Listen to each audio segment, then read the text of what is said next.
أعوذ بالله من الشيطان الرجيم. بسم الله الرحمن الرحيم. كتاب أنزلناه إليك مبارك ليدبروا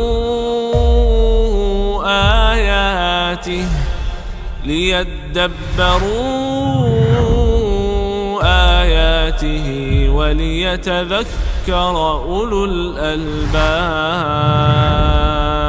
Saya ingat firman Allah Subhanahu wa taala di suratul A'raf ayat 172. Bagaimana Allah Subhanahu wa taala mengambil arwah ruh-ruh kita. Wa idh akhadha rabbuka min bani adama min zuhurihim dhurriyyatahum wa ashhadahum ala anfusihim alastu birabbikum qalu bala shahidna an taqulu yawmal qiyamati inna kunna an hadha ghafilin. Semua manusia dari keturunan Adam. Tidak ada manusia tanpa pasti keturunan Adam. Semua manusia sudah menghadap Allah Subhanahu wa taala. Dan Allah bertanya sama mereka, siapa Tuhan kalian? Siapa Rabb kalian? Tidak ada Tuhan selain Allah Subhanahu wa taala. Mereka berkata, kami saksikan la ilaha illallah. Seluruh manusia tahu kalimat itu. Semua manusia. Dan di akhir ayat itu Allah ingatkan, jangan-jangan ada di antara kalian yang datang hari kiamat berkata kami lalai terhadap saksi itu. Ini belum dikeluarkan ke alam sulb, kemudian ke rahim dan seterusnya. Mereka sudah menyaksikan Allah Subhanahu wa taala adalah Tuhan kita, Rabb kita. Alastu birabbikum qalu bala syahidna. Dan ini ayat sama dengan hadis Rasulullah sallallahu alaihi wasallam, kullu mauludin yuladu 'ala al-fitrah. Semua anak yang lahir atas suci. Disebutkan kata suci atas Islam dan iman. Kalau Allah izinkan seorang anak bayi berbicara, siapa Tuhanmu? Allah. Apa kalimat tauhid? La ilaha illallah. Semua anak Adam. Ada orang bertanya, kalau memang semuanya seperti itu, kenapa sekarang ada Nasrani, ada Yahudi, ada Hindu, ada Buddha, ada macam-macam? Dan itu juga yang dibersabdakan oleh Rasulullah SAW.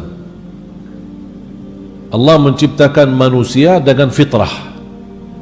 Fashtalathumush syayatin. Dengan godaan syaitan, disebutkan juga di riwayat dengan ilmu yang disampaikan oleh para orang tua. Fa'abawahu yuhawwidanihi au yunassiranihi au yumajjisanihi. Orang tuanya lah yang menjadikan anaknya Yahudi. Kalau orang tua Yahudi, anaknya jadi Yahudi. Dan mungkin orang tuanya Yahudi tapi kasih ajaran Islam. Pasti dia mengikuti ajaran yang dia dibiasakan oleh orang tuanya.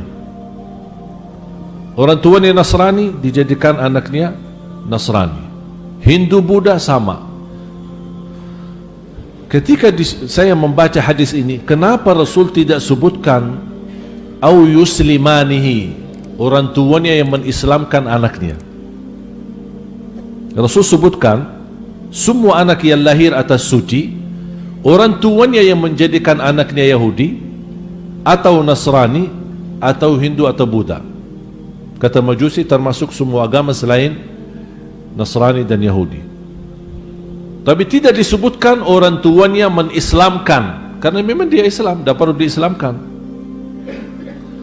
Dan ketika ada seorang muallaf belajar dan ingin dia datang ke Islam, yang pas kita berkata kembali ke fitrah, bukan masuk Islam tapi kembali kepada Islam. Karena dia ketika lahir memang dia sudah Islam, cuman keluar sebentar karena informasi yang dia terima, ilmu yang dia belajari, dengan godaan syaitan dan hawa nafsu tergeser dari kebenaran. Begitu dia sudah belajar lebih dalam, ketika dia dewasa, lebih matang fikirannya, dia mencari pengetahuan sendiri, mencari kebenaran sendiri, dapat hidayah, bukan ini baru masuk Islam, tapi kembali ke Islam, kembali kepada jalur yang benar. Dan kita memohon kepada Allah sebagaimana Allah berikan hidayah kepada Islam, sebagaimana disampaikan tadi, kita minta ziyadah, tambahan agar kita mampu istiqamah. Salah satu doa Nabi Muhammad SAW, ya muqallibal qulub thabbit qalbi ala dini. Kalau Rasul aja doa seperti itu, apalagi kita.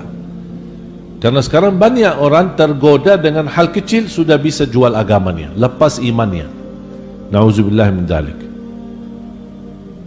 Bayangkan juga kalau dikatakan mantan istri, mantan menteri, mantan pegawai, mantan pengusaha, mantan bereman, semua. Tapi kayaknya tidak layak kalau disebutkan mantan Islam. Dulu dia Islam, sekarang tidak Islam. Na'udzubillah min dzalik. Ya muqallibal qulub thabbit qalbi ala dinik. Disebutkan juga ya musarrifal qulub sarrif qalbi ila ta'atik, supaya hati kita terus ingin beribadah. Karena itu asas diciptakan oleh Allah SWT, dasarnya untuk beribadah. Dan inti umur sebenarnya bukan berapa usia kita, tetapi apa isi usia kita. Sebagaimana bersabda Rasulullah SAW di hadis yang sahih, ni'mal abdus salih man tala umuruh wa hasuna amaluh. Panjang usia, baik amalan. Makanya para sahabat yang masuk Islam ketika ditanya, gimana umur inti berapa? Dia bilang 10 tahun. Kok 10 tahun tapi nampaknya sudah tua, 50 atau 60. Karena mereka menganggap ketika menerima Islam, menerima dakwah Nabi Muhammad dan memperjuangkan Islam, disitulah umur yang diakui dan bisa dikatakan itulah umur yang hakiki. Di masa jahiliyah umur kita itu semua sia-sia, kami tidak hitung karena sia-sia. Alhamdulillahi Rabbil Alamin. كتاب أنزلناه إليك مبارك ليدبروا آياته